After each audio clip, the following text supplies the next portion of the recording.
Imagine a world with no police. No courts, no armies, yet people still live in peace and protect their property. Impossible? Or just hard to imagine?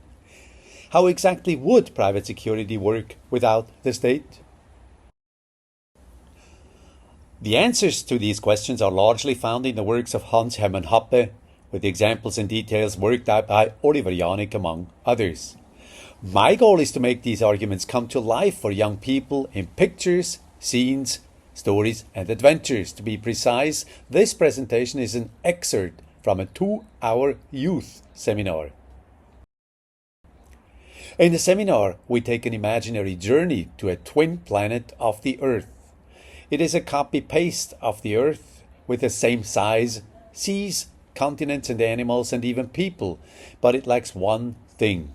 There are no states, no lawmakers, no bureaucracy, no taxes and no military. And because we put the Earth into a box, figuratively speaking, we call this planet the outside-the-box planet or the OboxPlanet. Of course, immediate questions arise: who builds the roads? Who takes care of the poor? And the trickiest question of all, who provides for law and order? The purpose of the seminar is to visit this planet and bring it to life with images, stories and adventures on the OboxPlanet. The aim is not just to imagine, but to make a stateless private law society vivid, real and unforgettable. The OboxPlanet is the opposite of the faded and discredited socialist utopia, and its mission is nothing less than to replace it. Let's grab the bull by the horns and start with the trickiest question of all: security without the state. On Earth, people often say law and order are too important to be left to the market. On the OboxPlanet, we turn it around. Precisely because it is so important, it must not be left to the state. Because the more important something is, the more important it is that it works well. If the state only produced frisbees and did it badly, the damage would be relatively small. If it monopolized bread production, things would get worse. But with security and law, it becomes dramatic. First, we want to put the issue into the right proportions. In Switzerland, around 6% of government spending is used for security, and the official state quota is about 32%. 6% of 32% equals 2% of 100%. So today, protecting life and property costs 2 francs out of 100 francs of income. That means 98% of our spending goes into peaceful business for the benefit of all, and our daily attention moves in roughly the same proportions. And this percentage is similar in other countries. In the EU states, for example, spending on police, justice, prisons, fire brigades and internal security, according to Eurostat, is clearly less than 2%. Though this excludes the military, but on the OboxPlanet there is no military anyway. Now you might think that's true, but with the state obligation, at least everyone, even the poorest, gets the same protection. But we will soon see why precisely the poorest have additional advantages in a privately financed system for reasons that are quite egotistic on the part of the security industry. We will structure the topic into 3 parts. First, the 3 phases of security, then why all parties want fairness, and thirdly, the peace pass contract as a possible solution. We can divide the protection of life and property into 3 phases. Before something happens comes prevention, afterwards first compensation and then justice. Interestingly, a large part of this is already privately organized today. What everyone is familiar with is a middle part: compensation. On Earth, private insurance companies replace losses from theft, robbery and other material damages, and they also pay part of the medical costs, disability coverage and death benefits in cases of bodily harm.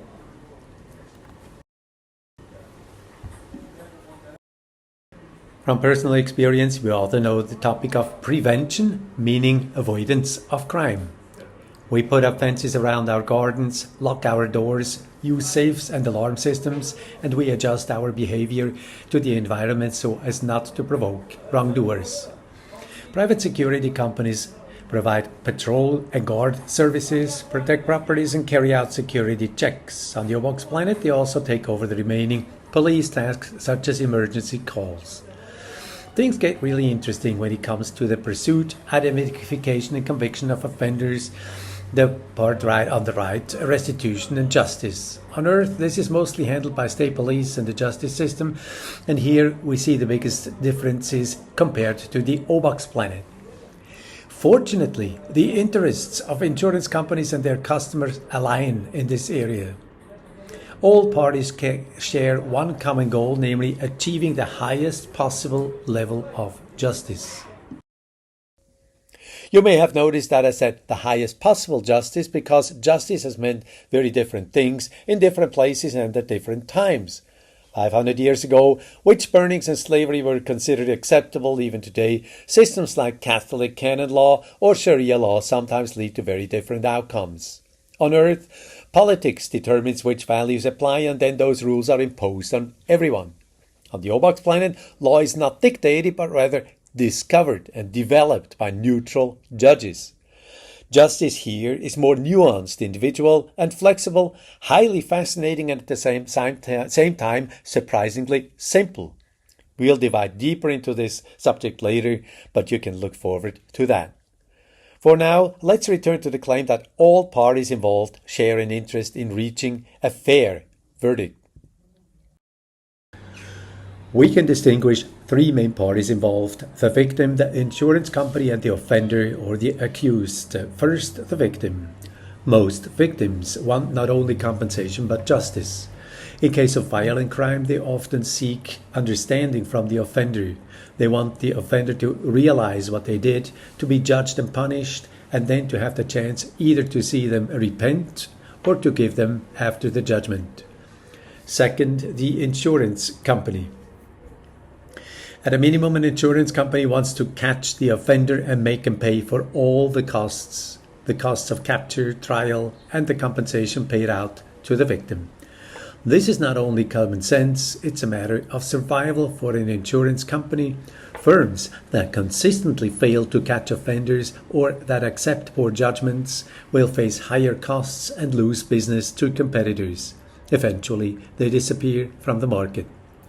On Earth, things are categorically different. State agencies have no financial incentive to catch offenders, and when offenders are convicted, they are sent to prisons or therapies that the victims themselves must help pay for through their taxes. Material compensation or even damages for pain and suffering is usually nowhere to be found. On the OboxPlanet, insurance companies don't have to do everything themselves, such as investigations or delivering verdicts, but they must coordinate the process and ultimately take financial responsibility.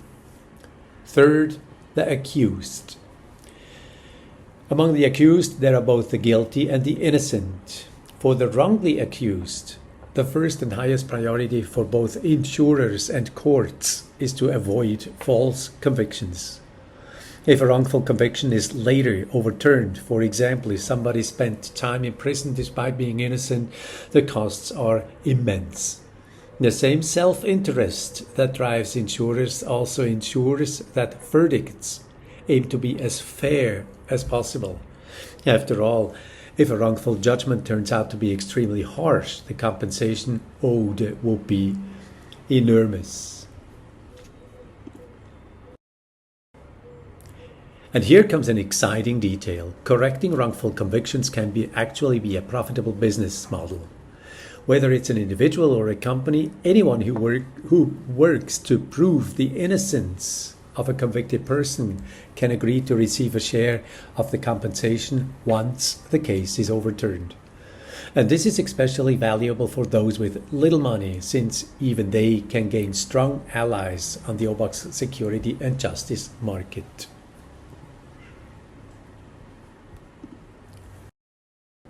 Now to the guilty offenders. Interestingly, many of them also want a fair trial and a fair sentence, at least the decent and remorseful ones. Let's say I messed up, got caught, and was sentenced. Then a fair punishment is often the most healing, meaning a punishment I could have expected. Once I have served my sentence and paid my dues, my community is more likely to give me a second chance. Most people's sense of justice agrees. For example, a youthful mistake should not ruin an entire life. Even more, the security industry and society as a whole have an interest in the reintegration of productive people. That is why on the OboxPlanet there is also a profitable reintegration industry, a competitive race for the most success stories of bringing people back into society. Now, of course, this goes for decent people only. With repeat offenders or in cases of serious crimes, the priority shifts, namely to protecting others from future harm, and that takes center stage. Conclusion: fair and swift judgments are not only morally good, they are in the best interest of victims, offenders, and insurance companies. We cannot know in detail or with certainty how a private security industry would organize itself. On OboxPlanet, thousands of companies and individuals are dedicated to improving and optimizing people's personal safety. The ideas presented here come from just a handful of libertarian thinkers. The real solution on the OboxPlanet are therefore almost certainly far better than what we can describe here.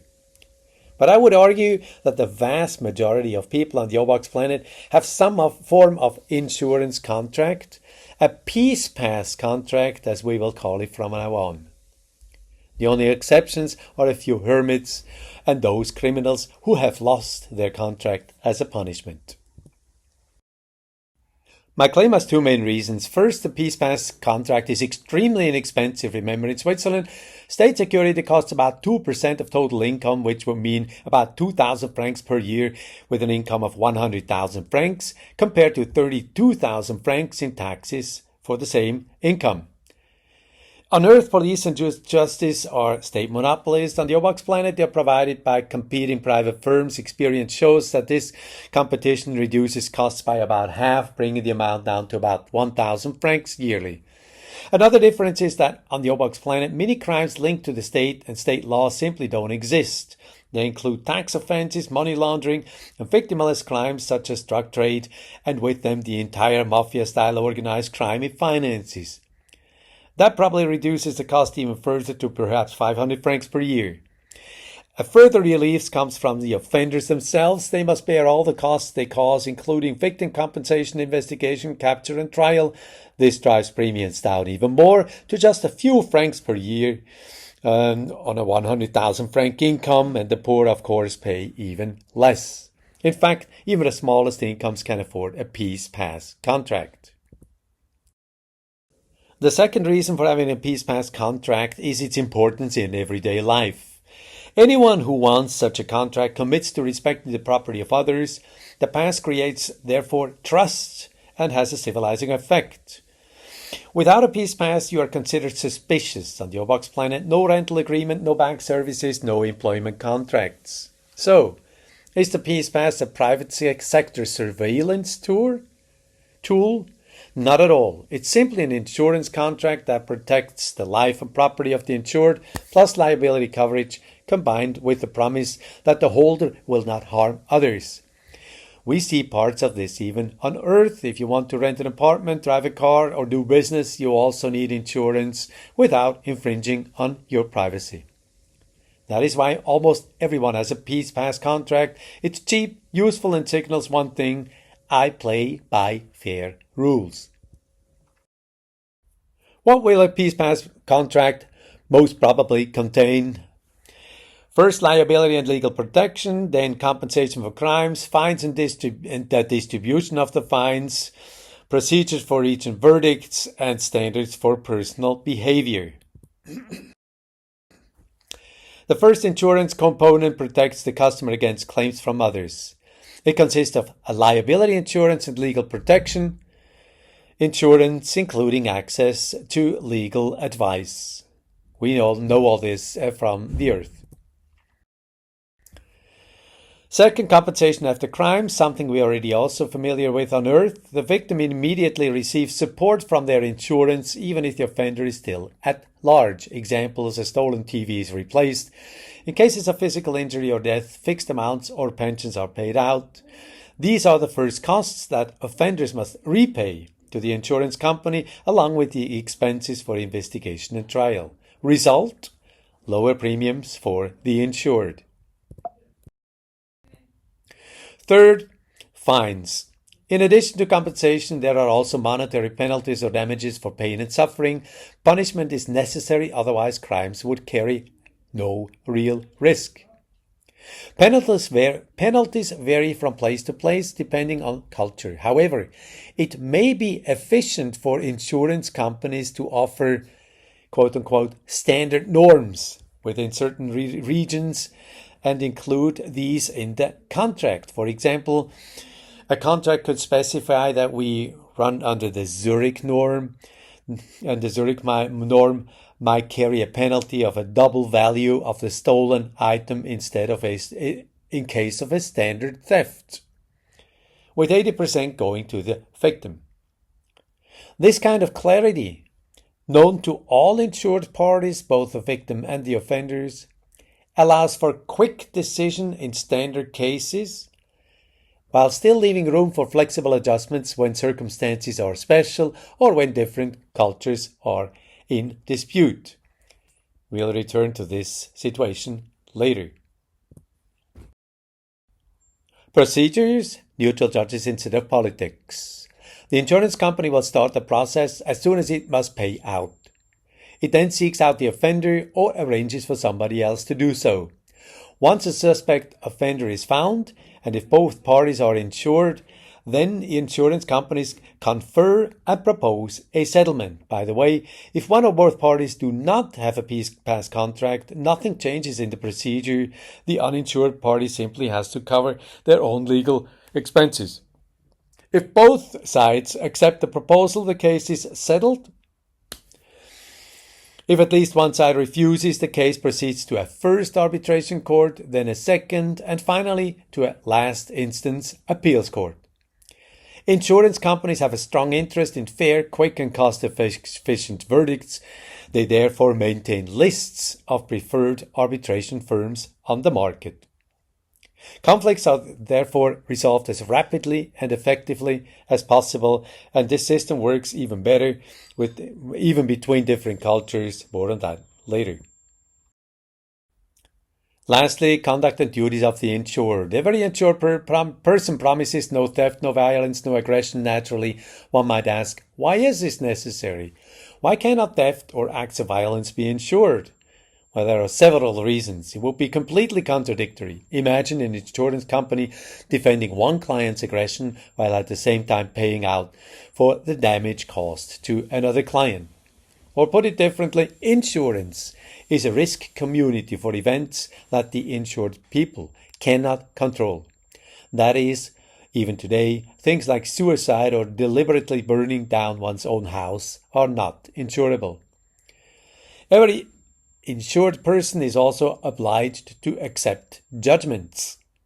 Anyone who refuses to comply loses their pass contract, and with it all, access to work, housing, bank accounts, and more. So much for the rough structure of the security industry on the OboxPlanet. Now let's turn to the most exciting details and the key differences compared to Earth. We have the neutral judges instead of politicians, the news without politics, the non-violence as a survival strategy, and the monopoly problem. I told you this may be the most fascinating difference compared to Earth. Let's try an extreme case, a lifeboat scenario, and see how it would have been handled. Offender A comes from the mild culture. There, theft means paying a fine double of the value of what was stolen. Victim B comes from harsh culture, where theft is punished by something brutal, like cutting off your hand. Step 1. The victim first chooses a judge from the list of the offender's insurance company. This judge wants both sides to agree because that's fastest and cheapest, so instead of doubling the amount, the judge might suggest a tenfold fine. If both accept, the case is closed. If not, step 2, the offender now chooses a judge from the victim's culture. This judge also wants an agreement, so they will raise or lower the fine depending on who refused last time. Step 3. If they still don't agree, the case goes to a final appeals court. Its decision is binding and definitely not cheap. Big question. Will the hand really be cut off? Almost certainly not. Judges avoid punishment that can never be undone, like amputation or death, especially if the offender never agreed to such a rule. They are too afraid of mistakes. Over time, such brutal punishments would probably disappear anyway. Why? Because every customer knows they themselves could one day be wrongly accused. In the end, reason wins over revenge. The result? Even in this extreme lifeboat scenario, there is still a peaceful process that allows both sides to save face, even when their sense of justice is very different. And with time, common standards between cultures will grow naturally. We already see examples today in international trade law. Chinese, Americans and Vietnamese do business peacefully together without needing a world government. And how would this play out on Earth? There, the offender is simply out of luck if he gets caught in a hand-cut culture. On Earth, politicians make laws for each state, and these laws apply for everyone living there, at least in theory. In one country, drug use is legal. In another, it leads to prison or even the death penalty. Homosexuality may be acceptable here, but punished or treated elsewhere.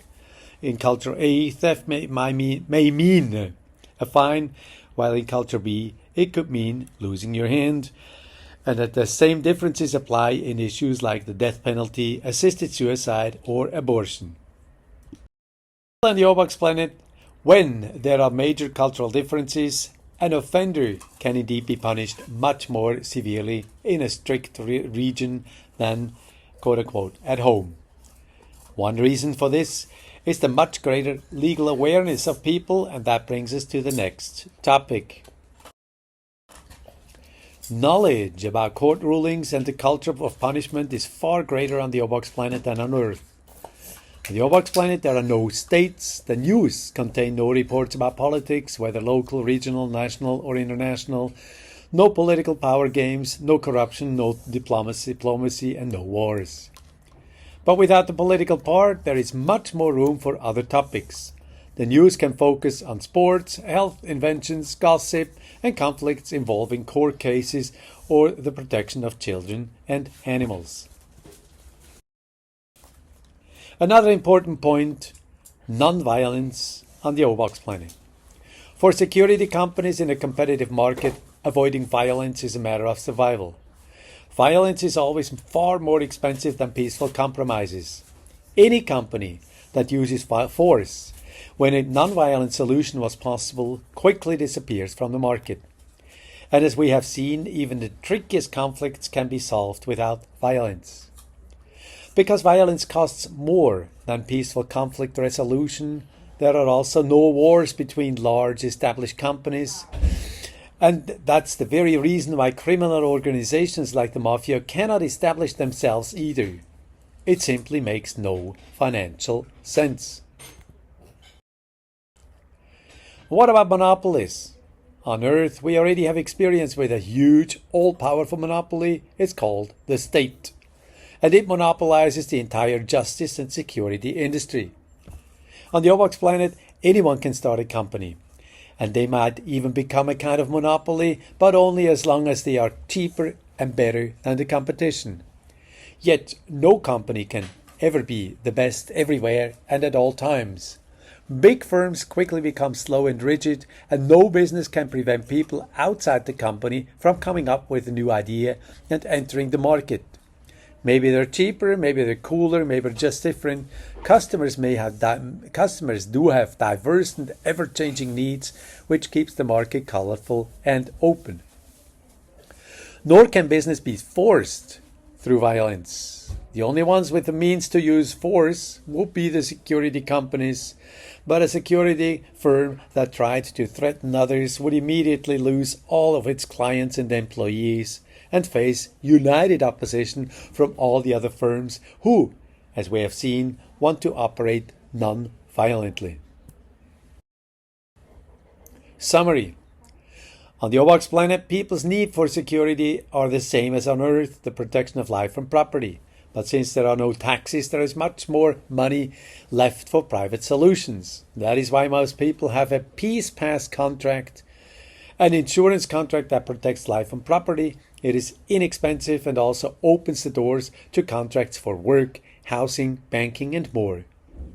In return, the Peace Pass contract obliges its holders to respect life and property of others and to accept the legal process and the final judgments that come from it. So much for private security, but this is not the end, it's just the beginning of the adventure. Now that we have cleared away the biggest obstacle to imagining a stateless society, we are free to dive into the world that F.A. Hayek has called for 75 years ago when he said, "We must make the building of a free society once more an intellectual adventure, a deed of courage. What we lack is a liberal utopia, a truly liberal radicalism. The main lesson which the true liberal must learn from the success of the socialists is that it was their courage to be utopian which gained them the support of the intellectuals and therefore an influence on public opinion which is daily making possible what only recently seemed utterly remote." The OboxPlanet is this liberal utopia.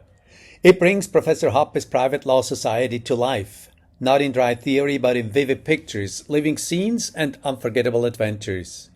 Immerse yourself in the experience. The 2-hour seminar is your gateway to this world. Visit OboxPlanet.com to find the seminars near you or write to info@OboxPlanet.com. See you there and have a great day.